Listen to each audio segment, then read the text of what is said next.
Exercise 5 product घ्यायचं. मग सर्वात सुरुवातीला काय करायचं, सर्वात सुरुवातीला ए वेक्टर क्रॉस बी वेक्टर काढून घ्यायचा, मग ए मायनस बी वेक्टर काढून घ्यायचा आणि मग त्यांचा क्रॉस प्रोडक्ट घ्यायचा. समजलं?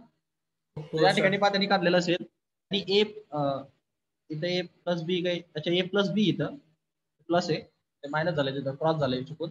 ए प्लस बी काढायचा आधी. ए प्लस बी कसा काढतात, हा ए वेक्टर आणि हा बी वेक्टरची प्लस करायची, आय ची आय सोबत, जे ची जे सोबत, के ची के सोबत.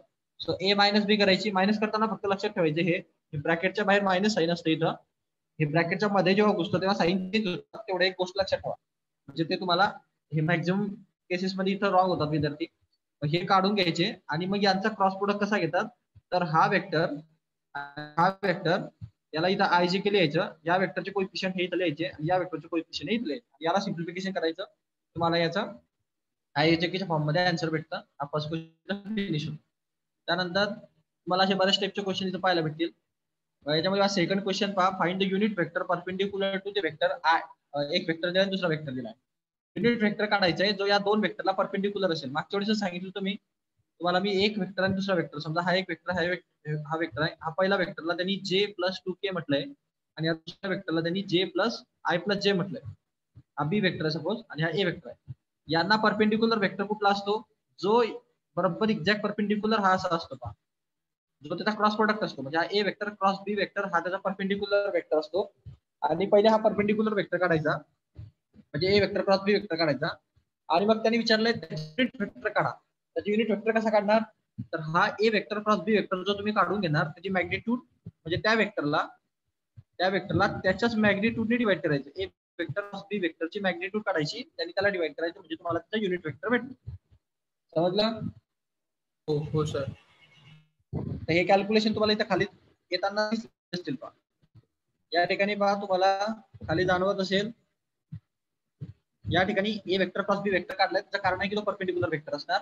त्यानंतर हा जो वेक्टर आला त्याची रूट काढली इथं पहा, याचा 2 चा स्क्वेअर आणि -1 चा स्क्वेअर करून त्याचा स्क्वेअर रूट. सो हे आन्सर येतं इथं. -2 चा जरी स्क्वेअर असला तरी आन्सर +2 +4च द्यायचं.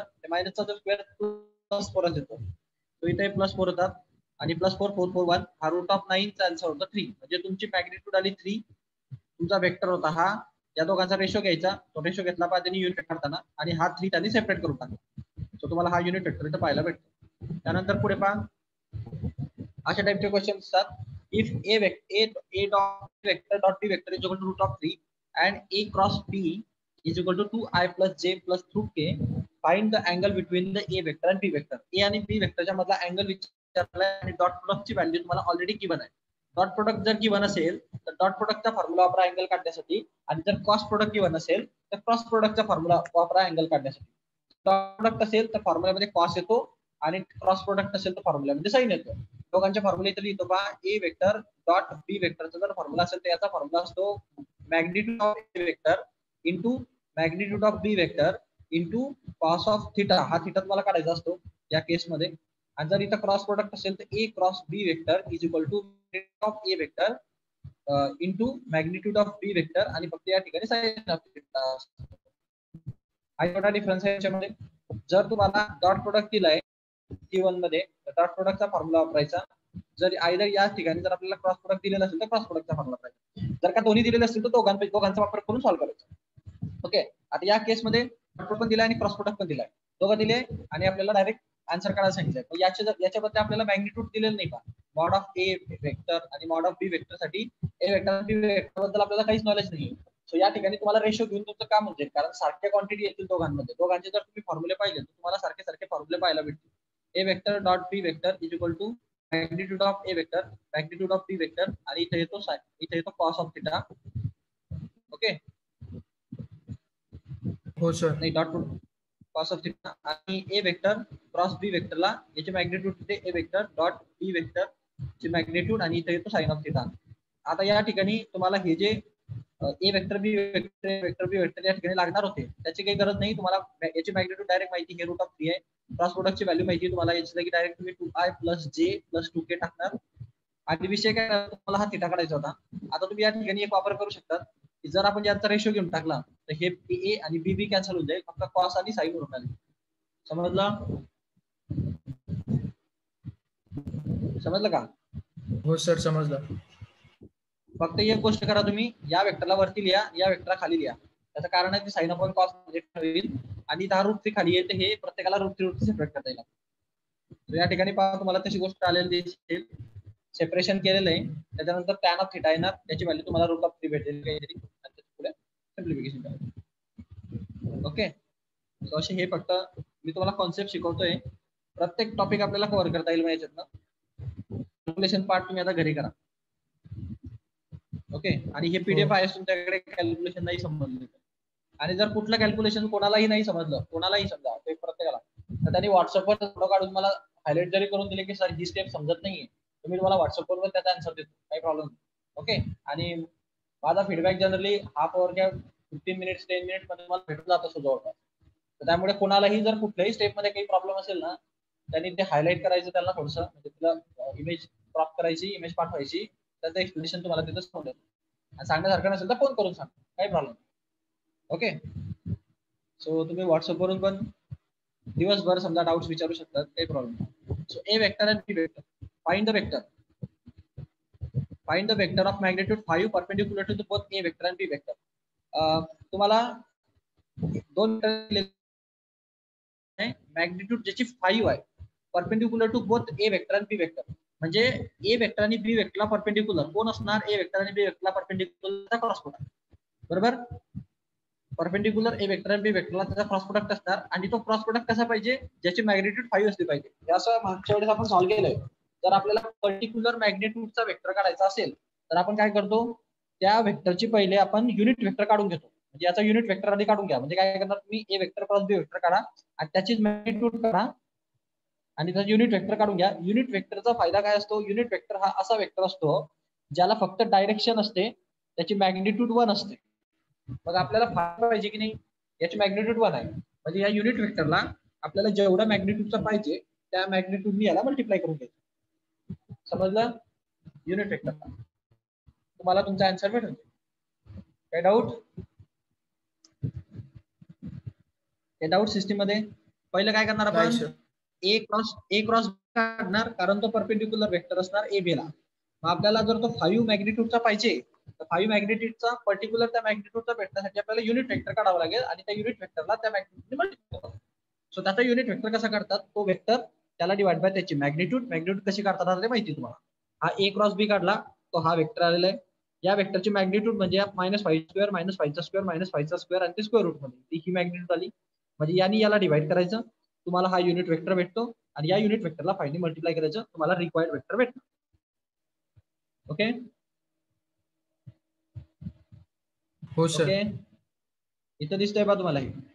आता या ठिकाणी तुम्हाला थोडंसं दाखवतोय मी की या ठिकाणी पहा हा मॅग्निट्यूड, हा तुम्हाला युनिट वेक्टर भेटला, क्रॉस प्रोडक्ट त्याला डिवाइड बाय त्याची मॅग्निट्यूड, हा युनिट वेक्टर आलेला तुमचा.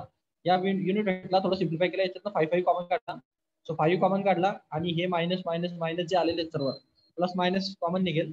सो याच्यामध्ये उरणार 1 1 1 आणि हा खालचा 5, हा 5 कॉमन निघेल तर उरणार 1 मायनस जे मायनस के आणि मायनस के आणि डिवाइड बाय हा 5 रूट ऑफ 3, हा 5 5 गेट कॅन्सल, ते एवढी टर्म इथे उरते. याला प्लस मायनस घेऊन टाकलं त्याने, मध्ये मायनस मायनस काढून टाकली तरी चालतं. ओके, मग आता याला तुम्हाला मॅग्निट्यूड किती पाहिजे होती? 5. तर याला 5 ने मल्टिप्लाय करून घ्या. 5 ने मल्टिप्लाय केलं तर ह्या रूट ऑफ 3 च्या पुढे फक्त इथं 5 रूट ऑफ 3 येणार आणि इकडे येणार आय प्लस जे प्लस के, इकडे प्लस मायनस. समजलं? सर पुढे पहा. सो त्यानंतर अशा टाइपचे काही वेक्टर्स मला पाहायला भेटतील याच्यामध्ये 5th क्वेश्चन मध्ये, की जो प्रकार आहे U vector dot B vector. If U वेक्टरची मॅग्निट्यूड 2 असेल, बी वेक्टरची मॅग्निट्यूड असेल, तर U vector cross B vector is equal to 8 असेल. तर यू डॉट व्ही काढा. ओके, क्रॉस प्रोडक्टची व्हॅल्यू आपल्याला नोन आहे, हे मॅग्निट्यूड आपल्याला नोन आहे आणि आपल्याला यू डॉट व्ही काढायला सांगितलंय. आपल्याला एक यू डॉट व्हीचा जो फॉर्म्युला असतो त्याला नीट आठवा. म्हणजे डॉट प्रोडक्टचा जो फॉर्म्युला असतो यू डॉट व्ही, याचा डॉट प्रोडक्ट जो असणार magnitude of you vector into magnitude of V vector. Okay, हे यू आहे आणि हे व्ही आहे आणि त्यानंतर असतो साइन ऑफ कॉस येणार.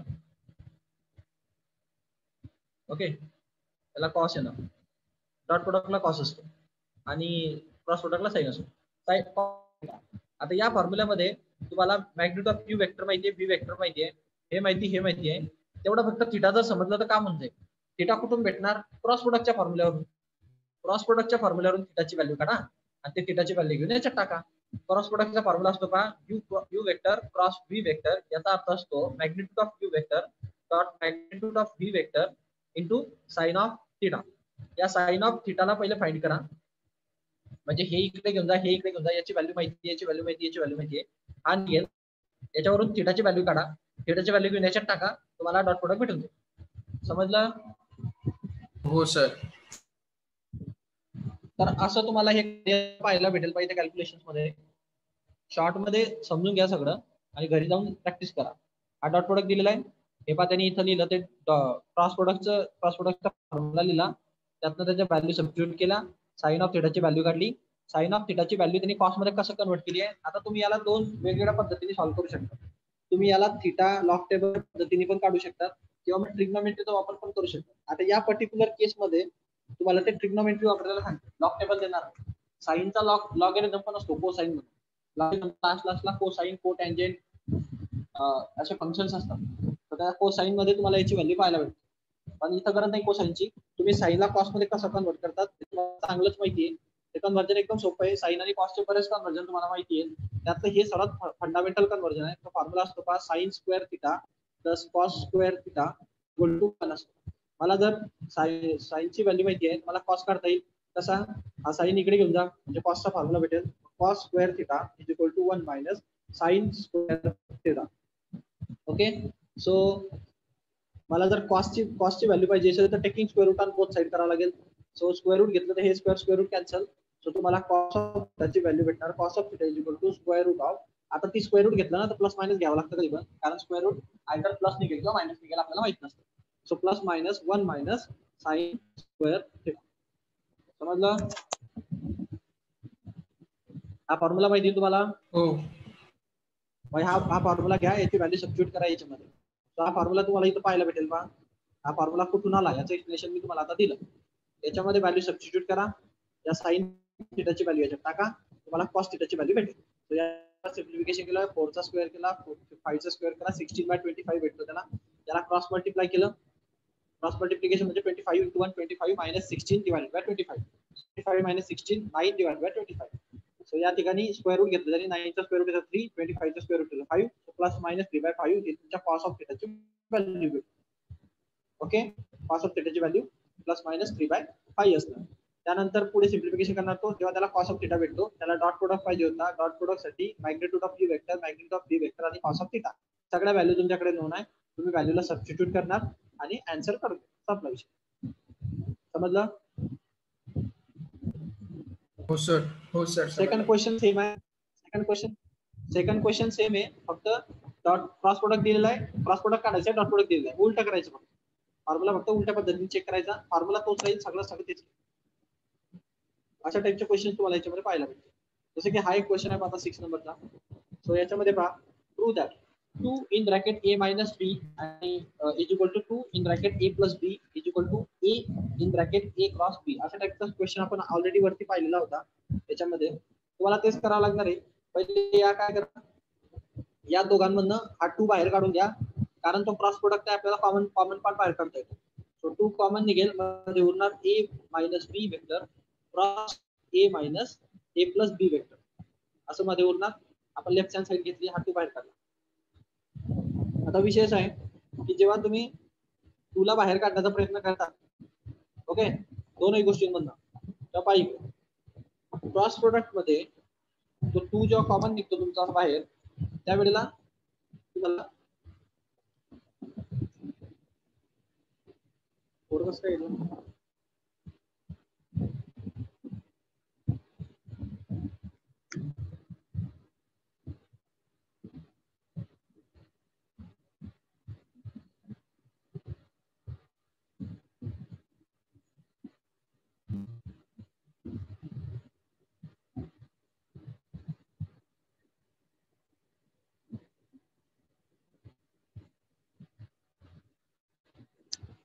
कोण असतं येईल?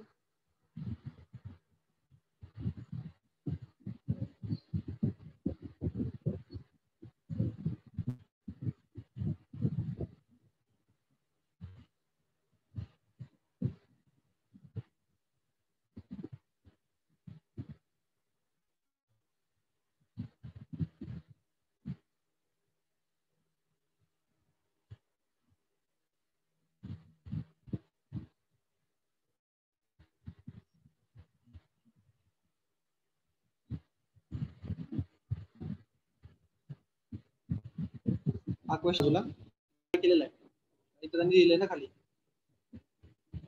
Question is modified. हा तर ते जरी गडबड केलेली आहे काहीतरी. जरा क्वेश्चन जाऊ द्या, मी नंतर सांगतो त्याचा आन्सर तुम्हाला. एक तर बुक मध्ये प्रिंट मिस्टेक झाली आहे, नाहीतर मग यांचं काहीतरी बरोबर आहे. म्हणजे इथं एक तर 4 असला पाहिजे, इथं एक तर 4 असला पाहिजे, नाहीतर मग यांची मेथड चुकली आहे आणि त्याचं काहीतरी बरोबर असेल. ते चेक करावं लागेल नेमकं कोण बरोबर आहे का. कारण तुमच्या बुक जे नवीन आहे ना त्याच्यामध्ये बऱ्याच ठिकाणी प्रिंट मिस्टेक पाहायला भेटतं. इथं जर 2 कॉमन काढला तर आन्सर येणारच नाही, कारण 2 कॉमन निघेल आणि त्याच्यासाठी मध्ये तुम्हाला 4 आणावं लागेल. तशी कंडिशन त्याला भेटत नसेल म्हणून त्यांनी 4 कॉमन काढलेलं. म्हणजे त्याऐवजी 4 कसं काय निघाला ना कॉमन, तर त्यांनी मॉडिफाय केलाय क्वेश्चन, त्याच्याशिवाय त्याचा आन्सर येत नाही. कदाचित क्वेश्चन चुकीचा असेल, कदाचित याच चुकीचं असेल. आता चेक करावं लागेल नेमकं कोण चुकीचं आहे. ओके, ते नंतर सांगतो 6 नंबरच्या पासून. नवीन बुक असलं की हाच प्रॉब्लेम असतो, अडकून जातो सिस्टम. आता पहा हा क्वेश्चन पहा. If A vector, B vector आणि सी वेक्टर व्हेरीफाय दॅट, हे आपल्या मागच्या वेळेस आपण व्हेरिफिकेशन केलेलं आहे. याच्यात फक्त तुम्हाला सोल्युशन कसे काढायचे, बस तुम्हाला साधे मल्टिप्लिकेशन करायचे. पहिले काय करा तुम्ही, ए प्लस बी वेक्टर काढून घ्या. मग ए प्लस बी वेक्टर आणि ए वेक्टर यांचा क्रॉस प्रोडक्ट घ्या. बरोबर, म्हणजे पहा बी प्लस सी वेक्टर काढून घ्या. बी प्लस सी हाताने काढून घेतला. हा वेक्टर आणि ए वेक्टर याचा क्रॉस प्रोडक्ट घेतला. ए वेक्टर आधी घेतला, मग बी प्लस सी वेक्टर हा घेतला, त्याचा क्रॉस प्रोडक्ट घेतला, तो क्रॉस प्रोडक्ट काढला. मग लेफ्ट हँड साईड काढली की राईट हँड साईड पण काढायची. राईट हँड साईडला काय करायचे तुम्हाला, ए क्रॉस बी आधी काढून घ्या, बी क्रॉस सी पण आधी काढून घ्या आणि मग त्यांचे प्लस करा. समजलं? हो सर. डिटर्मिनंट मध्ये काही प्रॉब्लेम असेल तर मला सांगा. ज्याला डिटर्मिनंट प्रॉब्लेम असेल त्यांनी सांगा, कारण मी आता हे फक्त एक्सप्लेनेशन देतोय. डिटर्मिनंट वगैरे आले पाहिजे असं अझम्पशन आता आहे समजा. So find the area of the parallelogram which adjacent sides are A vector आणि बी वेक्टर. आता हे खूपच सोपी गोष्ट आहे. ज्या दोन एक पॅरलोग्राम आहे, त्या पॅरलोग्रामच्या ऍडजसंट साइड म्हणजे बाजूबाजूच्या साइड, म्हणजे ही एक साइड असणार आणि ही एक साइड असणार. त्या ऍडजसंट साइड तुम्हाला दिले हा ए वेक्टर आणि बी वेक्टर, आणि याचा जर एरिया काढायचा असेल तर आपल्याला काय काढावं लागतं, याचं क्रॉस प्रोडक्ट. क्रॉस प्रोडक्ट याचा जो काय क्रॉस प्रोडक्ट असणार, क्रॉस प्रोडक्टची जे काय मॅग्निट्यूड असते ते याचा एरिया असतो. समजलं का? हो. या पॅरलोग्रामच्या दोन ऍडजसंट साइड जर तुम्हाला दिली कसं करायचं, पुढे पहा. त्यानंतर हा एक क्वेश्चन आहे पहा, show that the vector area of parallelogram ABCD is 1/2 of AC vector and BD vector where AC and BD are its diagonal. आता हा मागच्या वेळेस आपण केलेला पार्ट होता पहा डायगोनलचा. या ठिकाणी फक्त तुम्हाला शो दॅट करायचंय. मागच्या वेळेस सारखंच येते. हा पॅरलोग्रामचे रूल सोपे असतात. तर एबीसीडी नावाचा एक पॅरलोग्राम आहे. एसी आणि बीडी हे दोन डायगोनल्स आहेत, जसं की तुम्हाला पाहायला भेटते पाया फिगर मध्ये. एसी आणि बीडी हे दोन डायगोनल्स आहेत. हे दोन डायगोनल्स जर असतील तर एरिया ऑफ पॅरलोग्राम, म्हणजे हा जो पॅरलोग्राम असतो याचा जो एरिया असतो, कम्प्लीट पॅरलोग्रामचा एरिया हा 1/2 of the cross product of the diagonal असतो. म्हणजे डायगोनलच्या क्रॉस प्रोडक्टच्या हाफ एवढा असतो, असं आपल्याला प्रूव्ह करायचं. तर पहिली गोष्ट आपल्याला हे समजली पाहिजे की हे जे डायगोनल्स आहेत हे नेमके कसे मिळून तयार झालेले आहेत. जसं की आता तुम्ही एसी पाहिला, एसी ओके, एसी डायगोनल. आता हा एसी जर तुम्ही नीट चेक केला तर हा दोन वेक्टरचं कॉम्बिनेशन आहे. कुठल्या दोन वेक्टरचं, ट्रायंगल लॉ नुसार. एक हा एबी वेक्टर आणि एक हा बीसी वेक्टर. आठवला का ट्रायंगल लॉ? हो सर. तर हा एबी वेक्टर असणार आहे, हा बीसी वेक्टर असणार इकडे. या दोघांची प्लस होणार रिझल्ट तयार होतो तो म्हणजे एसी वेक्टर हा AB vector plus BC vector असणार. तुम्ही असं पण सॉल्व्ह करू शकता त्याला, किंवा पार्ट मध्ये पण करू शकता, पण हे जास्त कम्फर्टेबल आहे ट्रायंगल लॉ आपण. तसं वरच्याचं पण असतं. ओके, जसं याचं झालं तसं वरच्याचं पण आहे, तसं बीडीचं पण काढता येईल आपल्याला. आता बीडीचा विषय कसा आहे, बीडीला जर आपण रिप्रेझेंट करायचं म्हटलं तर आपल्याला कसं रिप्रेझेंट करावं लागेल पहा. बी टू डी म्हणजे असा वेक्टर. ओके, आता आपल्याला को टर्मिनस वेक्टर लागतात, म्हणजे आपल्याला बी पासून ए कडे जावं लागेल आणि मग ए पासून डी कडे जावं लागेल, तेव्हा हा रिझल्टंट भेटतो. को टर्मिनस वेक्टर पाहिजे, एक जिथं संपतो तिथून दुसरा चालू झाला पाहिजे, तेव्हाच आपल्याला ट्रायंगल करता येतो. पण या केसमध्ये तसं होत नाही. या केसमध्ये काय होतंय, हा ए टू बी वेक्टर होता, त्याच्या अगेन्स्ट डायरेक्शनने आपल्याला जावं लागणार. बरोबर, डायरेक्शन आपल्याला कुठे लागणार ना अशी. मग हे मायनस ए बी वेक्टर घ्यावं लागतं. आलं लक्षात, डायरेक्शन अगेन्स्ट झालं. मग एडी वेक्टरचं ओके आहे, या एडी वेक्टर ओके राहील आणि याचा रिझल्टंट जो तुम्हाला भेटणार आहे भेटणारे बीडी वेक्टर. सो हा बीडी वेक्टर ओके असा इकडे जातो. तर तुम्हाला भेटलं पहा बीडी वेक्टर हा minus of A B vector plus AD vector. आठवत समजलं हे मायनस का साइन आलं इथं? हो हो सर, डायरेक्शन अपोजिट झाली. डायरेक्शन. सो हा मग आता पुढे पाहायचं तुम्हाला जर याचा हाफ ऑफ वगैरे दाखवायचं असेल एरिया, तुम्हाला फक्त दाखवायचं डायगोनलचा क्रॉस प्रोडक्ट हा हाफ ऑफ दी पॅरलोग्रामचा एरिया आहे. आता तुम्ही काय करणार याच्यासाठी, तुम्ही ते घ्या आणि त्यांच्या क्रॉस प्रोडक्टला यांच्या फॉर्मॅटमध्ये टाकून द्या. म्हणजे आता तुम्हाला डायगोनल जो आहे एसी त्याचे फॉर्म्युले भेटलेत बघा काही. हा एसीचा जो फॉर्म्युला होता हा एबी आणि बीसीचा प्लस होता. म्हणजे तुम्ही एसीच्या जागी एबी आणि एबी प्लस बीसी लिहिणार आणि तुम्ही बीडीच्या जागी बीसी मायनस एबी लिहिणार. आता हा काय केलं मी फक्त हे बीसी इकडे लिहिलं आणि मायनस एबी समजलं. म्हणजे बीसी मायनस एबी लिहिणार आपण. हे बीडीच्या जागी लिहा, एबी प्लस बीसी हे एसीच्या जागी लिहा आणि या दोघांचा क्रॉस प्रोडक्ट घ्यायचा तुम्हाला एसी क्रॉस बीडी. तर एसी क्रॉस बीडीच्या जागी फक्त त्या व्हॅल्यू सबस्टिट्यूट करा. समजलं? हो सर समजलं. समजलं. आता पुढे पहा. आता काय करणार आपण याला, हे तुम्हाला आलेलं आहे पाहिजे दोघं व्हॅल्यू तुम्ही वरतून काढल्या ट्रायंगल आणि सबस्टिट्यूट केल्या डायगोनलच्या. आता याच्यामध्ये फक्त तुम्हाला थोडंसं वेक्टर वापरावं लागेल. वेक्टर कसं वापरणार तुम्ही? पहिली गोष्ट तुम्हाला ए बी क्रॉस बीसी दिसतोय पहा. आता याला डिस्ट्रीब्युटिव्ह लॉ तुम्ही वापरू शकता. डिस्ट्रीब्युटिव्ह लॉ काय म्हणतो, दोन ब्रॅकेट कसे सॉल्व्ह करता तुम्ही? समजा दोन ब्रॅकेट दिले तुम्हाला मी 2x + 3 आणि एक दुसरा ब्रॅकेट दिलाय 2y + 2. याला सिम्प्लिफिकेशन कसं करायची तुम्ही? तुम्हाला 7 8 मध्ये झालं, 9 मध्ये झालं असेल. 2x या ब्रॅकेटला पण देतो आपण आणि हा 3 पण या ब्रॅकेटला देतो. म्हणजे आपण असं लिहितो 2x ब्रॅकेट हा ब्रॅकेट 4y + 2 आणि परत हा +3 आणि परत तो ब्रॅकेट तसा 4y + 2. असं करायची की नाही तुम्ही? हो. बायनॉमियल टू बायनॉमियल डिस्ट्रीब्युशन मध्ये मोनोमियल टू बायनॉमियल असं कन्वर्जन करायचं. हे 9th मध्ये झालेलं असेल तुम्हाला, 9th किंवा 10th मध्ये घेतले असेल. त्या टाइपचा डिस्ट्रीब्युटिव्ह लॉ हा एबी या ब्रॅकेटला पण भेटणार, हा बीसी या ब्रॅकेटला. तुम्हाला ही टर्म इथं आलेली दिसते. समजते? ओके.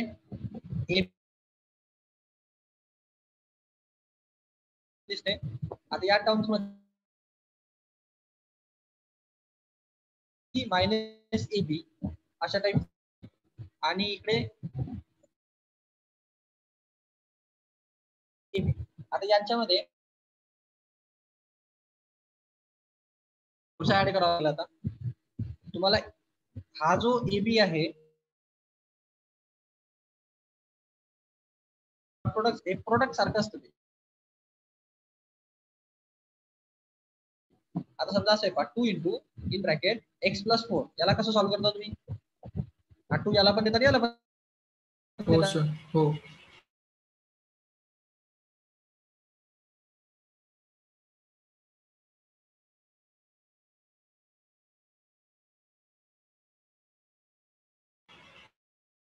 त्या टाइपचे इथे पाहते ही सर तुमचा आवाज अटकतोय सर.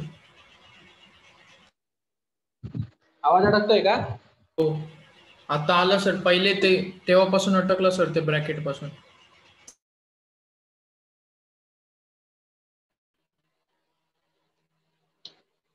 आता येतोय का?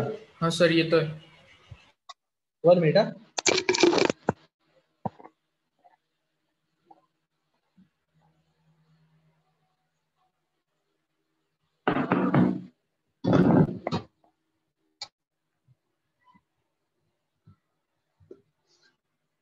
आता येतोय का आवाज? पहा बरं. येतोय सर. हा तर समजा तुम्हाला सांगा, परत घेतो. बरोबर आलं सर ते ब्रॅकेट पासून आलं सर. याला पहा, हे मोनोमियल वाले आणि हे मोनोमियल बायनॉमियल वाला डिस्ट्रीब्युशन. याला तुम्ही कसं सॉल्व्ह करणार पाहिजे? तर बाहेर असेल 2 इन ब्रॅकेट. आता इथं समजा इंटू असतो, समजा हा x + 3 असेल. तुम्ही याला कसं सिम्प्लिफाय करतात? 2x 2 × x आणि मग पुन्हा 2 × 3 असं करतात की नाही? हो. असं याला पण असं करायचं पहा. याला पण सिम्प्लिफिकेशन तसंच करा. हे सिम्प्लिफिकेशन आहे AB × BC AB minus AB × AB असं आणि क्रॉस प्रोडक्ट भेटणार. Cross product ABC cross product of BC आणि BC cross product of minus AB असं क्रॉस प्रोडक्ट तुम्हाला खाली भेटेल पहा. या पहिल्याचा कार्यक्रम हा इथे आहे, हा याचा आणि याचं हा इथे आहे,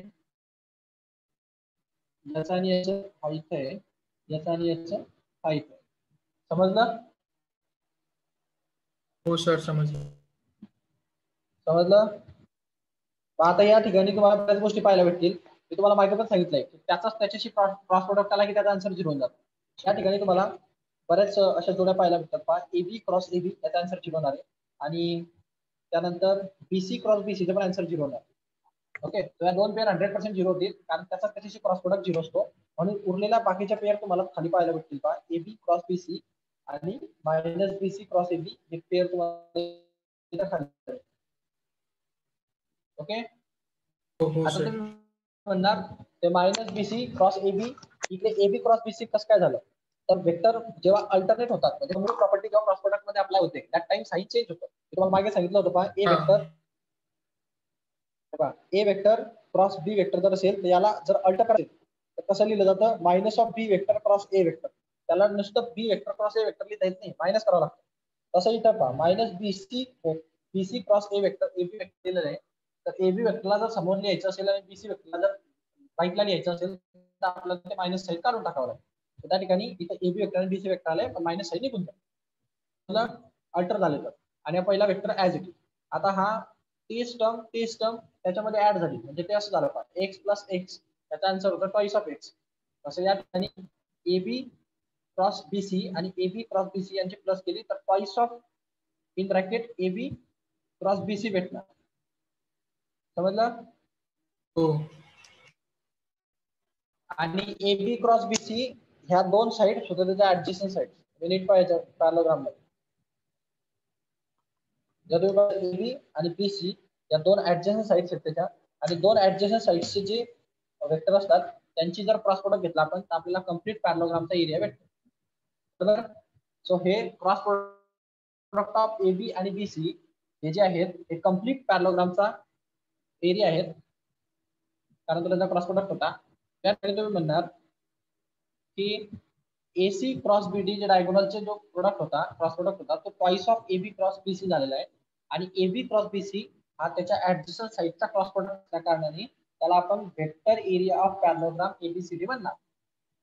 करेक्ट? करेक्ट. मग आता तुम्ही काय करणार, तुम्ही हा 2 जो आहे हा इकडे हा जो 2 आहे हा इकडे डिवाइड करून घ्या. तुम्हाला असं भेटेल पहा 1/2 in bracket AC vector cross BD vector is equal to vector area of parallelogram. समजलं का? झालं प्रूफ. वेक्टर एरिया पॅराग्राम हा डायगोनलच्या क्रॉस प्रोडक्टचा डिवाइड बाय 2 असतो. क्लियर? हो सर. क्लियर? हा फॉर्म्युला आहे, हा फॉर्म्युला आहे याला लक्षात ठेवून घ्या. फॉर्म्युला आहे तो तुम्हाला कॉम्पिटिटिव्ह एक्झाम मध्ये डायरेक्ट वापरता येईल. जर तुम्हाला वेक्टर एरिया पाहिजे असेल पॅराग्रामचा आणि डायगोनल असतील तर डायगोनलचा क्रॉस प्रोडक्ट घ्यायचा त्याला डिवाइड बाय 2 करायचं तुम्हाला पॅराग्रामचा एरिया भेटून जातो. लक्षात ठेवा ही गोष्ट. फॉर्म्युला आहे तो. त्यानंतर पुढचा 10 नंबरचा क्वेश्चन आहे. Find the area of the parallelogram which diagonals are determined by the vectors A vector आणि बी वेक्टर. आता याच्यामध्ये फक्त डायगोनल्स विचारले त्यांनी नाही डायगोनल्स दिले आहेत आणि एरिया ऑफ पॅराग्राम विचारलाय व्हिच डायगोनल्स आर दिस. आता हे मागच्या वेळेस आता मी तुम्हाला सांगितलं फॉर्म्युला आहे पहा. जर तुम्हाला पॅराग्रामचा एरिया पाहिजे तर तुम्ही डायगोनलचा क्रॉस प्रोडक्ट घेणार आणि त्यांना डिवाइड बाय 2 करणार तुम्हाला डायरेक्ट भेटून जातो. सांगितलं ना आताच हा फॉर्म्युला पाठ करून घ्या म्हणून. सो या ठिकाणी तुम्हाला हा एक डायगोनल दिलाय हा दुसरा डायगोनल दिलाय. या दोनही डायगोनलचा क्रॉस प्रोडक्ट घ्या. त्या दोनही डायगोनलचा क्रॉस प्रोडक्ट घेऊन त्याला डिवाइड बाय 2 करा तुम्हाला वेक्टर एरिया मिळेल पॅराग्राम. पहिली दिसतंय पाहिजे दोघं diagonal A vector B vector A vector B vector डायगोनलचा क्रॉस प्रोडक्ट घेतला त्याची मॅग्निट्यूड काढली आणि त्याला डिवाइड बाय 2 केलं तर त्याला त्याचं पॅराग्रामचा एरिया भेटेल. हे डाऊट याच्यात? नाही. काही फॉर्म्युले असतात ते फॉर्म्युले लर्न करून घ्यायचे असतात. आता बरेच क्वेश्चन सध्या याच्यामध्ये त्यानंतर तुम्ही घेतो आणि पुढे जातो.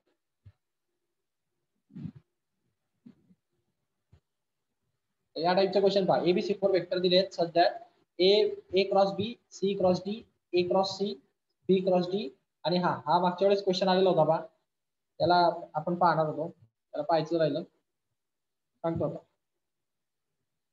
आता या ठिकाणी कसं दिलं माहिती का, ए बी सी डी हे 4 डिस्टिंक्ट व्हेक्टर आहेत, म्हणजे एकमेकाला सारखे नसतात. ओके. आणि त्यांनी सांगितलंय जर डिस्टिंक्ट व्हेक्टर आहे तर ते नॉन झिरो असले पाहिजे. समजा आता ही गोष्ट वेगळी, एक गिवन मध्ये काही प्रश्न नाही. त्यानंतर तुम्हाला क्रॉस प्रोडक्ट वगैरेच्या पण गिवनच्या कंडिशन दिले की ए क्रॉस बी आणि सी क्रॉस डी हे इक्वल असतात, ए क्रॉस सी आणि बी क्रॉस डी हे पण इक्वल असतात. सो हे सबट्रॅक्ट करावं लागेल तुम्हाला. ते मागच्या वेळेस पाहिलं होतं बा आपण, या सेकंड मधनं फर्स्ट सबट्रॅक्ट करावं लागतं, फर्स्ट मधनं सेकंड केलं तर भेटत नाही. ओके, मागच्या वेळेस केलं होतं आपण, सेकंड इक्वेशन मधनं फर्स्ट इक्वेशन सबट्रॅक्ट करा, तर you will get answer. So या केस मधनं जेव्हा तुम्ही सबट्रॅक्शन करणार तेव्हा तर हे रिलेशन जे आहे तुमचं, तुम्हाला फर्स्ट वाली केस सबट्रॅक्ट करावी लागेल. ओके.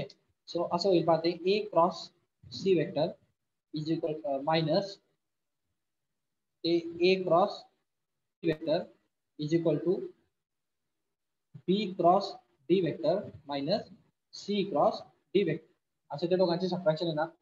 सबट्रॅक्शन नंतर तुम्हाला काही सिम्प्लिफिकेशन तिथं पाहिजे, कॉमन पार्ट आहे तो बाहेर निघताना दिसेल. ओके.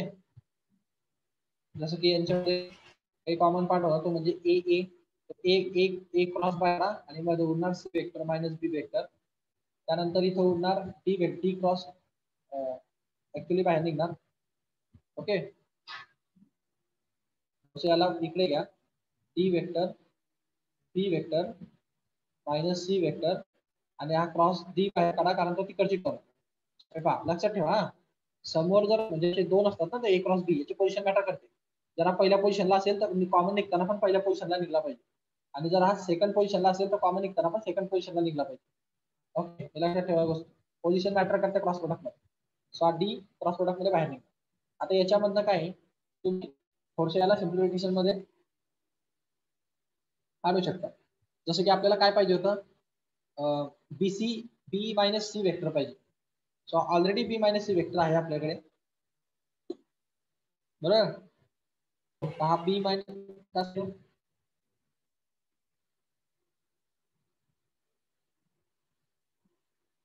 अच्छा सी मायनस बी, तो लिहिताना गडबड झाली, तर याच्याकडे या, लिहिताना गडबड झाली माझ्याकडे. ऍक्च्युली तो सी मायनस बी आहे, इथं सी मायनस बी येतो, म्हणजे हा इथला सी आणि हा इथला बी, हे सी मायनस बी येतो. आपल्याला सी मायनस बी नाही पाहिजे, आपल्याला बी मायनस सी पाहिजे. आपल्याला भेटला सी मायनस बी आणि आपल्याला पाहिजे बी मायनस सी. सो अल्टर करायचं त्याला. अल्टर करताना रूल काय असतो, हा बी इकडे घेतला आणि सी इकडे घेतला तर मायनस घ्यावा लागतो. मायनस घ्यावा लागेल असं, मायनस बी मायनस सी होऊन जाईल. त्या हिशोबाने तुम्हाला इथं मायनस बी मायनस सी आणि क्रॉस प्रोडक्ट बी असं तुम्हाला पाहिलं होतं, कारण तुम्हाला बी मायनस सी ची टर्म पाहिजे होती. ते कसं समजलं तुम्हाला पाहिजे म्हणून ते क्वेश्चन मध्ये दिली, त्याला पॅरलल पाहिजे म्हणून, मग ती टर्म तयार करायची तिथं. मग ती टर्म त्यानंतर आता परत हा क्रॉस प्रोडक्ट होता. ओके, हा परत हा क्रॉस प्रोडक्ट होता, या टर्मला जर इकडे घेतला आणि हे पूर्ण टर्म जर इकडे घेतली तर हे मायनस साईन निघून जाईल. मायनस साईन कसं निघेल, मग बी वेक्टर होऊन जाईल आणि क्रॉस ऑफ हा इथं भेटणार बी वेक्टर मायनस सी वेक्टर. समजलं? अल्टर केलं, कम्युटेटिव्ह प्रॉपर्टी वापरली. आता कम्युटेटिव्ह वापरतो मायनस साईन चेंज होतो. त्या हिशोबाने तुम्हाला D vector cross B vector minus C vector अशी टर्म पाहायला भेटते. तुम्ही काय करणार, ही जी टर्म होती ती तिकडच्या बाजूला शिफ्ट करून घ्या, लेफ्ट साईडला. सो जर आपण ही टर्म जी होती ही नाही, ही टर्म जी होती ही लेफ्ट साईडला जर शिफ्ट केली तर ती मायनस होऊन जाईल तिकडे. सो हा पहिलीची टर्म मायनस वाली टर्म आणि इकडे उरणार झिरो वेक्टर, कारण तो तिकडे कोणीच नाही उरला, सो झिरो राहणार. वेक्टरच्या फॉर्म मध्ये त्याला झिरो वेक्टर लिहायचं, आय जे के आणि तिघांच्या व्हॅल्यू झिरो झाल्या. आता या प्लेस मध्ये तुमचा बी मायनस सी आणि बी मायनस सी हे परत कॉमन भेटतो तुम्हाला बाहेर.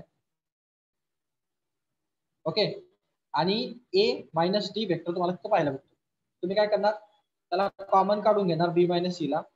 सो बी मायनस सी वेक्टर जर कॉमन निघला तर पुढच्या वेक्टर मध्ये कोण उरणार, इथं उरणार हा ए आणि इथं उरणार हा minus D. So a vector minus D vector, आणि दोघांच्या मध्ये असणार क्रॉस प्रोडक्ट, कारण दोघांच्या मध्ये क्रॉस प्रोडक्ट बाहेर निघाला इंटू ना ते क्रॉस प्रोडक्ट. तर तुम्हाला अशी टर्म पाहायला भेटते आणि त्याला झिरो वेक्टर. समजलं का तुम्हाला? हो सर, समजलं का समजलं तुम्हाला? समजलं. मग आता या दोघांचा क्रॉस प्रोडक्ट 0 आहे. आता विषय असा आहे की या दोघांचा क्रॉस प्रोडक्ट जर 0 आहे तर दोन वेक्टरचा क्रॉस प्रोडक्ट 0 येतो. तेव्हा दोन वेक्टरचा क्रॉस प्रोडक्ट 0 येतो तेव्हा ते वेक्टर एकमेकाला पॅरलल असतात. पॅरलल असतात ना. जर वेक्टर एकमेकाला पॅरलल असतील तर त्यांचा क्रॉस प्रोडक्ट 0 असतो. जर वेक्टर एकमेकाला परपेंडिक्युलर असेल तर त्यांचा डॉट प्रोडक्ट 0 असतो. हे लक्षात ठेवा, बऱ्याच वेळेस कन्फ्युजन होते याच्यामध्ये. सो ते दोघे एकमेकाला पॅरलल प्रूव्ह होऊन जातात. चला आता इथं पहा, हे अशा टाइपच्या क्वेश्चन्स मध्ये A C find vector B satisfying A vector cross B vector is equal to C vector and A vector dot B vector is equal to 3 अशी तुम्हाला व्हॅल्यू दिली आहे. ए वेक्टर आणि बी वेक्टरची व्हॅल्यू तुम्हाला माहिती आहे. तुम्हाला बी वेक्टरची व्हॅल्यू साठी काढायची आहे की जी या कंडिशनला सॅटिस्फाय करेल. आता बी वेक्टरची व्हॅल्यू कशी काढणार मी तुम्हाला मागे सांगितलं होतं. बी वेक्टरला X I Y Z Y जे आणि के झेड असं लिहून घ्या. म्हणजे तो बी वेक्टर आपला काय असेल, मी त्याला असं मानून घेतो X I plus Y J plus Z K. Assume केलं मी त्याला की हा B vector X X plus Y J plus Z K असणार. आता मी त्याची व्हॅल्यू एक्स वाय झेड टाकणार. आता मला एक्स वाय झेड जर भेटले तर मला बी वेक्टर भेटून जाईल नाही. बस त्या व्हॅल्यू घ्यायच्या, बी ची जागी हे टाकत राहायचं आणि बी ची व्हॅल्यू एकाला शेवटी कंपॅरिझन करून इक्वालिटी करून आपल्याला आन्सर भेटून जातो. दोन्ही साईडला इक्वालिटी करून. सो इथं काय करतो मी, मला क्रॉस प्रोडक्ट आणि डॉट प्रोडक्ट दोघांची व्हॅल्यू माहिती आहे. ओके. आता विषय असा आहे की हा जो क्रॉस प्रोडक्ट आहे A vector cross B vector is equal to C. मग ए वेक्टरची मला व्हॅल्यू माहिती आहे, ती व्हॅल्यू काय आहे आय प्लस जे प्लस आणि यांचे क्रॉस प्रोडक्ट घ्यायचंय कोणासोबत बी वेक्टर सोबत. बी म्हणजे काय x I plus Y J plus Z के. मी असं अज्युम केलंय का.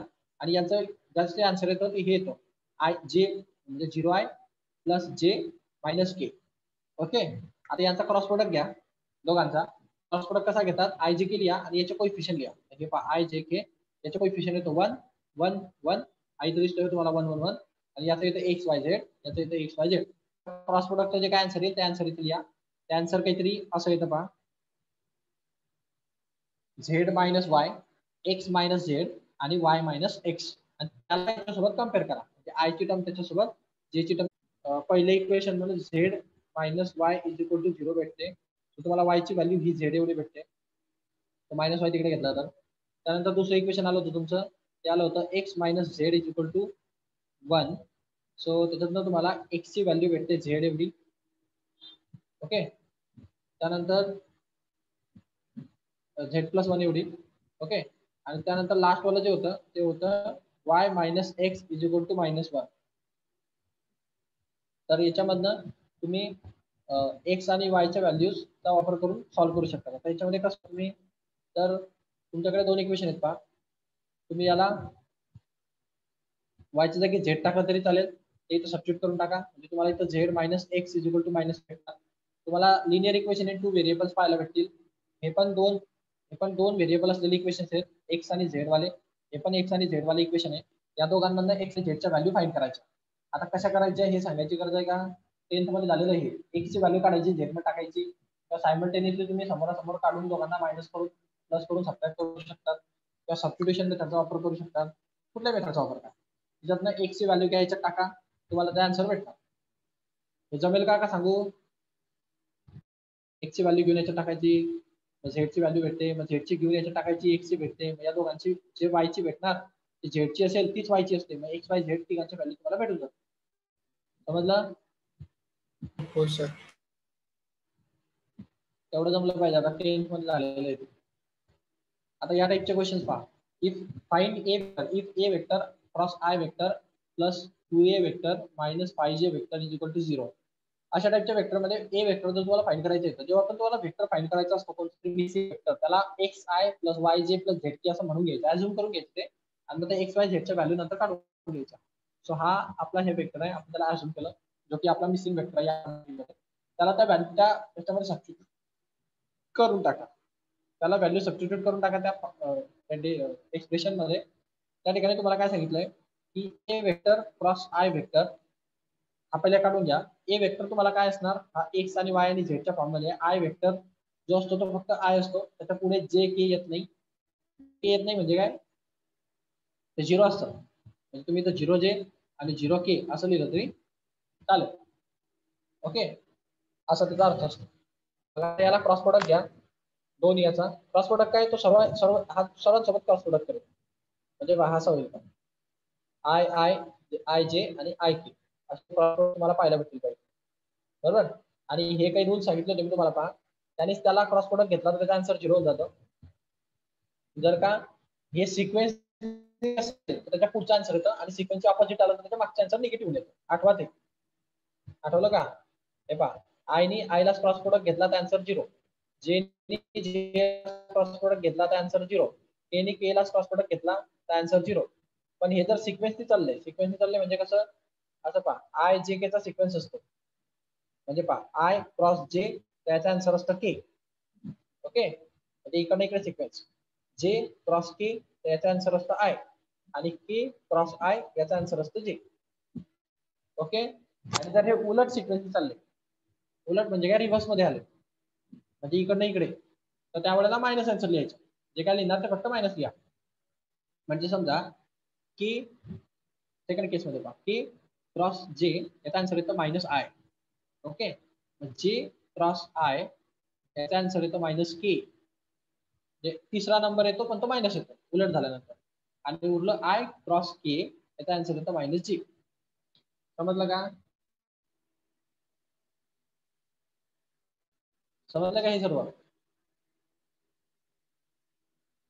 हॅलो, हे समजलं का? आवाज येत नाही का? येतोय सर आवाज, कळलं. हा, कळलं असेल तर सांगत चला. आता पुढे पहा, आता या ठिकाणी तुम्हाला हे रूल्स पाहायला भेटतील. तर इथं आय आयचा आन्सर 0 होणार आहे. जे आय म्हणजे रिव्हर्स मध्ये झाला पहा, जे दुसऱ्यांदा येतो आय पहिल्यांदा येतो, रिव्हर्स झाला म्हणजे आन्सर जे आणि आय सोडून जो उरतो के असणार, पण निगेटिव्ह असणार. उलट झालं ना, मग निगेटिव्ह के याचा आन्सर येतो, जे के आन्सर निगेटिव्ह, आणि के आय हे पण निगेटिव्ह आहे पहा, के कडून आय कडे आले आहे की नाही, तर के आणि आय कडे आले तर उलट झालं, म्हणजे नाही उलट नाही, सिलेक्ट आले, सिक्वेन्स आहे ना, आय जे के पुन्हा आय. ओके, सिक्वेन्स करेक्ट आहे. सो आय पासून जे कडे, जे पासून के कडे, के पासून पुन्हा आय कडे देत होतो, के पासून आय कडे आला म्हणजे सिक्वेन्स ओके. सो या ठिकाणी जे आन्सर येणार ते प्लस के. क्लिअर?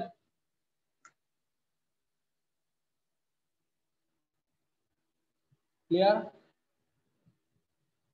हो हो सर.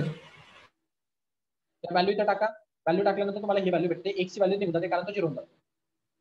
त्यानंतर पुढे पहा, आता तुम्हाला गिव्हन दिलेलं होतं, ही पूर्ण टर्म तुम्ही फक्त एक क्रॉस आय काढला, बाकीचं काहीच नाही काढलं. पुन्हा 2a काढला, मग पुन्हा 5j.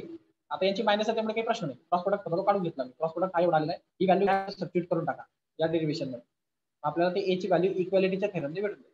म्हणजे आपण घेतला आणि सबस्टिट्यूट करून टाकलं पाहिजे. सो हे तुमच्या क्रॉस प्रोडक्टची व्हॅल्यू होती, हे तुमच्या हे तुमच्या एक्स वाय झेड हा तुमचा जो आहे तो ए वेक्टर आहे, ए वेक्टरची व्हॅल्यू पाहिजे, आणि हा 5j ऍज इट इज त्याचा काही केलं नाही आपण. हे समजलं? हो सर. आता याला सिम्प्लिफिकेशन करा. आफ्टर सिम्प्लिफिकेशन काय भेटेल तुम्हाला, हा 2 मध्ये घुसताना दिसेल प्रत्येकाला. तो हा 2 2 2 2 शिफ्ट झाला, बाकी काहीच नाही केलं आपण, ऍज इट इज आहे बाकी सगळं. त्यानंतर तुम्ही काय करणार, याच्यामधनं आय आय जे जे आणि के के अशा टर्म सेपरेट करा. म्हणजे ही जे ची टर्म, आय आय च्या टर्म पहा कुठे आहे, आयची टर्म आहे तेवढी एकच आहे, तेवढी एकच येणार इकडे आयची टर्म. त्यानंतर जे च्या टर्म शोधा, ही जे ची टर्म, ही जे ची टर्म, आणि ही पण जे ची टर्म. यातनं जे कॉमन काढा आणि ते उरलेलं सर्व समोर लिहा, म्हणजे ही जे ची टर्म आली पण. त्यानंतर के ची टर्म सेपरेट काढा, ही के ची, ही के ची, ही के ची टर्म सेपरेट, आणि के कॉमन इक्वल टू 0. आता इक्वालिटी करता येईल की नाही आपल्याला, हा 0 वेक्टर आहे, 0 वेक्टरचा अर्थ काय असतो, आय पण 0, जे पण 0 आणि के पण 0. 0 वेक्टरचा अर्थ असतो 0 आय प्लस 0 जे प्लस 0 के. बाय इक्वालिटी घेतात, आयच्या समोरचा कोएफिशियंट हा 2x म्हणजे 0 असणार, जे च्या समोरचा कोएफिशियंट हा म्हणजे 0 असणार, आणि हा के च्या समोरचा हा पण 0 असणार. समजलं? सो तिघांवरून 2x is equal to 0, 2x plus z minus 5 is equal to 0, आणि 2z minus y is equal to 0. याच्यातनं सगळ्या व्हॅल्यू काढा आणि सबस्टिट्यूट करून टाका, संपला विषय. आता व्हॅल्यू काढायच्या कशा एकदा सांगून देतो तुम्हाला, म्हणजे प्रॉब्लेम नाही. ऐकून घ्या. इथून 2x इक्वल टू 0 आलेलं आहे, म्हणजे x ची व्हॅल्यू काय असणार 0/2, म्हणजे त्याचा आन्सर झाला 0, म्हणजे x ची व्हॅल्यू 0. एकदा x ची व्हॅल्यू भेटली की बाकीच्या व्हॅल्यू काढण्याचा प्रयत्न करायचा. आता या बाकीच्या व्हॅल्यू मध्ये कसं निघणार तुम्हाला इथं दिलंय 2y + z - 5 आणि तिसरं जे होतं ते 2z - y = 0. आता या दोघांमध्ये पहा तुम्ही, या दोघं इक्वेशनला तुम्ही एक तर y ची व्हॅल्यू काढा किंवा z ची व्हॅल्यू काढा, कोणाची पण एकाची व्हॅल्यू काढा, एका सबस्टिट्यूट करा, आन्सर काढा. तुम्ही सायमल्टेनियसली सॉल्व्ह करू शकता, काही प्रॉब्लेम नाही. दोघांना एक साथ लिहून घ्या. पहा 2y + z = 5, तो -5 तिकडे +5 केला, आणि तुम्ही याला पण रिअरेंज करा, हा -y इकडे घ्या, म्हणजे -y + 2z = 0. आता आपल्याला कोएफिशिएंट सारखे असल्याशिवाय सिम्प्लिफाय करता येत नाही, म्हणजे याला पण 2 ने मल्टिप्लाय करा, तर याला इथं 4 होऊन जाईल, आणि या ठिकाणी कितीने पण मल्टिप्लाय करा, आन्सर 0. सो हे कॅन्सल होऊन जाईल. आपण ऍडिशन केली तर कॅन्सल होऊन जाईल. इथं भेटणार तुम्हाला z + 4z झाला 5z = 5 + 0 0. सो z ची व्हॅल्यू तुम्हाला भेटणार 5 + 0 5 होईल. z ची व्हॅल्यू भेटणार 5/5. सो z ची व्हॅल्यू असणार 1. समजलं का? हो सर, समजलं. सो आता ही व्हॅल्यू घ्या आणि या इक्वेशन मध्ये किंवा या इक्वेशन मध्ये कोणत्या पण इक्वेशनला टाकून द्या, तुम्हाला y ची पण व्हॅल्यू भेटेल. सो असं लिनियर इक्वेशन आहे, 2 व्हेरिएबल वगैरे हा टॉपिक तुम्हाला 10th मध्ये झालेला आहे. तो टॉपिक इथनं घेतलेला आहे. x y z च्या व्हॅल्यू काढलेले आहेत, x y z च्या व्हॅल्यू काढून त्याला i j k चिपकवून टाकले, मला तो वेक्टर भेटतो.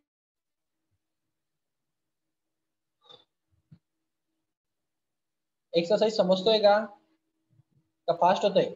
नाही सर, समजतंय, बरोबर चालू. हा, हे माझं काम आहे फक्त तुम्हाला प्रत्येक आता व्हरायटी, काही ज्या केसेस आहेत ज्याच्यामध्ये थोडंसं डिफिकल्टी असते, काही समजत नाही, काही ट्रिकी असतात, त्या ट्रिक वगैरे सांगतात. कॅल्क्युलेशन पार्ट तुम्ही घरी करा अपेक्षित आहे. त्यामुळे आता इथं स्पीड आपली वाढली. पहा, जर आपण असं सोडवायचं म्हटलं तर आपले एका तासामध्ये 5 ते 6 सम्स होतात, आणि जर आपण असा अभ्यास करायचा म्हटलं तर एका तासामध्ये आपले 15 to 16 सम्स होऊन जातात. सो हे कम्प्लीट एक्सरसाइज संपतो. पण मग कॅल्क्युलेशनचा जो वेळ वाचतो आपला, त्याच्यामध्ये आपण ट्रिक्सचा अभ्यास करतो, असा फायदा होतो त्याचा. सो हे पहा, इफ ए वेक्टर बी वेक्टरची magnitude is equal to A vector cross B वेक्टरची मॅग्निट्यूड असते. So and if A vector dot B vector is less than 0 असेल, find the angle between A vector आणि B vector. Angle काढायचा ए vector आणि B vector मधला जर त्यांचा dot product 0 पेक्षा छोटा आहे. आता पहिली एक गोष्ट मदत घ्या, मॅग्निट्यूड दोघांचे सारखे आहे, म्हणजे a vector dot B vector आणि A vector cross B vector या दोघांच्या मॅग्निट्यूड सारखे असतात. दोघांच्या पहिले फॉर्म्युला लिहून घ्या, त्याच्यानंतर आपल्याला बाकीचे क्लिअर होतं. दोघांच्या फॉर्म्युले असतात, डॉट प्रोडक्टला आपण लिहितो तर कॉस लिहितो, आणि क्रॉस प्रोडक्टला साइन लिहितो. म्हणजे या दोघांचे जर फॉर्म्युले पण पाहिले तर मॉड ऑफ ए वेक्टर आणि मॉड ऑफ बी वेक्टर, आणि इथं cos of is equal to याची मॅग्निट्यूड आणि याची मॅग्निट्यूड, कोणाची, ए वेक्टरचा मॉड, बी वेक्टरचा मॉड, मॅग्निट्यूड, आणि साइन ऑफ थीटा यांची मॅग्निट्यूड ही इक्वल असली पाहिजे, कारण त्यांच्या क्रॉस प्रोडक्टची मॅग्निट्यूड इक्वल आहे.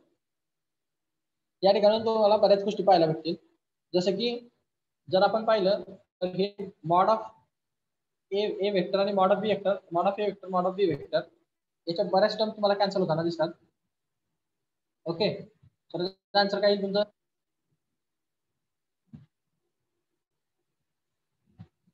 ओके, आन्सर काय येईल?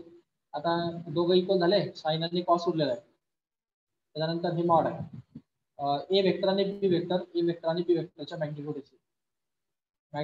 कॅन्सल व्हायला पाहिजे actually.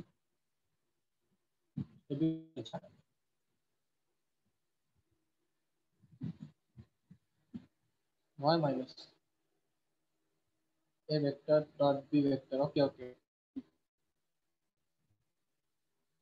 So a vector dot बी वेक्टरची व्हॅल्यू 0 पेक्षा छोटी आहे, म्हणून ते मायनस आहे.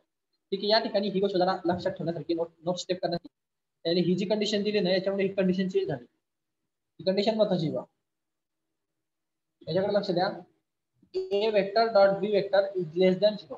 जर ए वेक्टर आणि डॉट बी वेक्टर याची व्हॅल्यू लेस दॅन 0 असेल, ओके, तर काय होईल, तुमचा जो काय अँगल येणार आहे, जो काय म्हणजे समजा तुमचा डॉट प्रोडक्ट जो येणार आहे, तो 0 पेक्षा छोटा येणार आणि 0 पेक्षा छोटा व्हॅल्यू मायनस असतो. समजलं का? हो. मग जेव्हा तुम्ही जेव्हा मॉड काढून टाकणार आहे, मॉड होते म्हणून ते प्लस दिसत होते. मॅग्नेट्यूड त्या मॅग्नेट्यूड दोन्ही साईडचा जर तुम्ही कॅन्सल केला तर तुम्हाला ऍक्च्युली वेक्टर डॉट बी वेक्टरचा जो प्रोडक्ट भेटणार आहे तो 0 पेक्षा छोटा म्हणजे तो मायनस भेटला पाहिजे. ऍक्च्युली तो मायनस होता, त्या मॉडमुळे तो प्लस झालेला होता. मॅग्नेट्यूड मुळे ते प्लस लिहिलं होतं आपण, ऍक्च्युली ते मायनस आहे. का? कारण त्यांनी इथं मेन्शन केलं तसं की 0 पेक्षा छोटी व्हॅल्यू ऑलवेज मायनस असते. सो डॉट प्रोडक्टची जी केस आहे ती मायनस असणार. का? कारण ती 0 पेक्षा छोटी आहे म्हणून इथे मायनस घेतले गेले.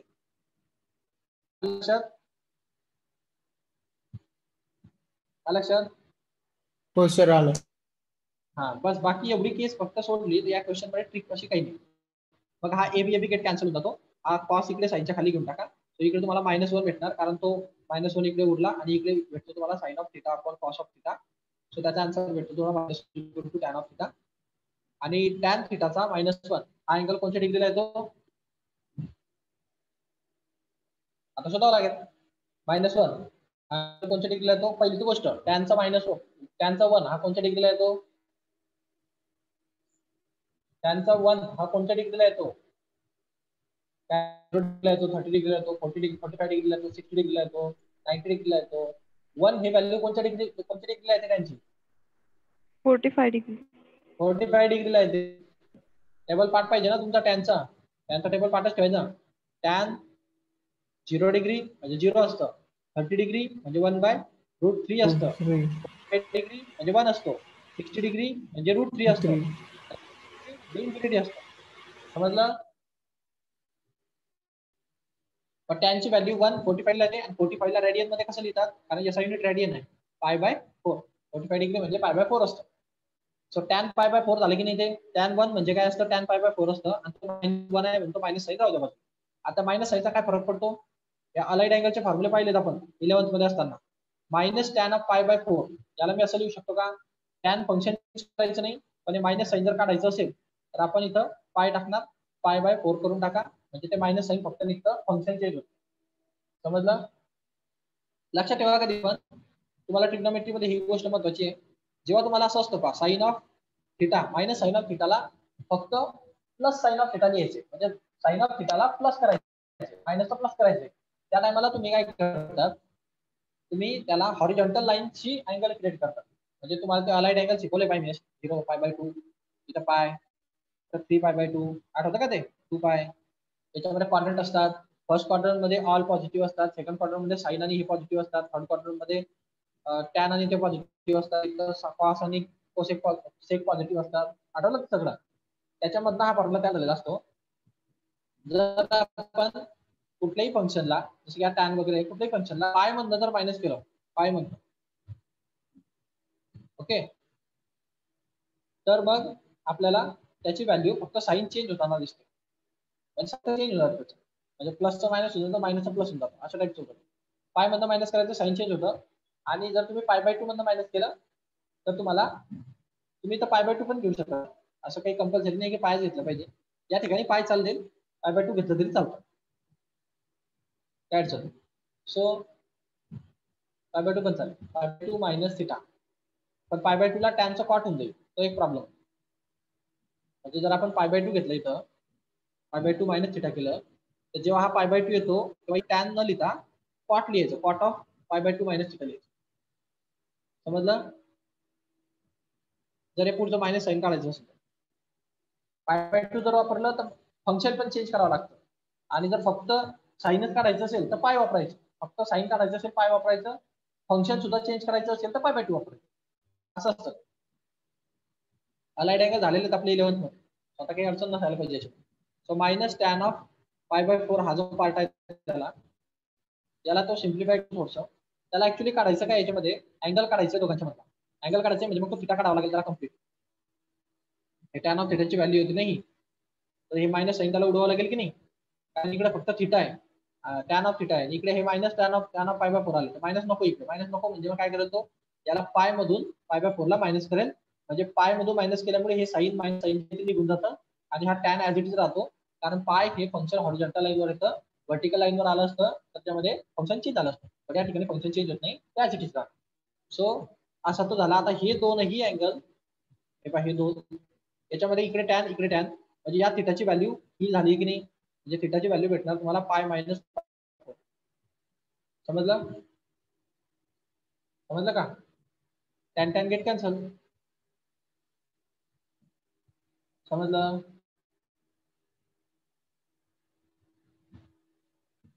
हॅलो, नाही समजलं? समजलं सर, समजलं.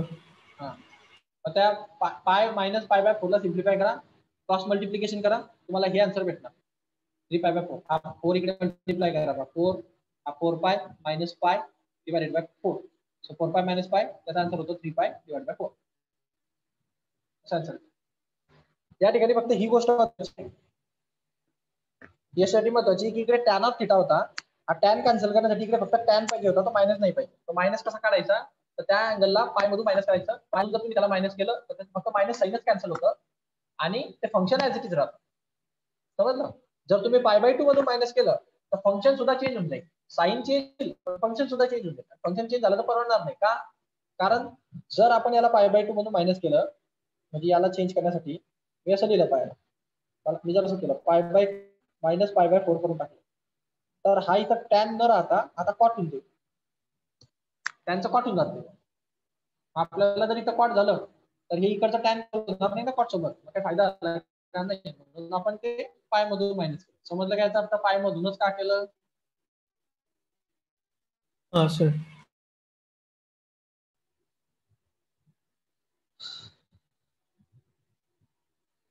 ठीक आहे, आज आपण इथं थांबू. ओके. हो हॅलो. हो सर. सो बरंच आपण लेक्चर घेतलेलं आहे आणि मग हे वेक्टर आपलं संपल्यानंतर आपण लाईन प्लेन कडे शिफ्ट होतो. तुम्हाला ही पीडीएफ टाकलेली आहे, ज्यांना क्वेश्चन सॉल्विंग मध्ये प्रॉब्लेम असेल त्यांनी इथं पहा. जरी पण अडचण असेल त्यांनी व्हॉट्सअपवर मला सेंड केलं तरी चालेल, मी हेल्प करून टाकेन. ठीक आहे. आणि आज आफ्टरनूनला 2 PM ला तुमचं लेक्चर असणार आहे. हो सर. हॅलो. हो. 2 PM ला. हा. आणि लॉग घेणार आहे मी आज.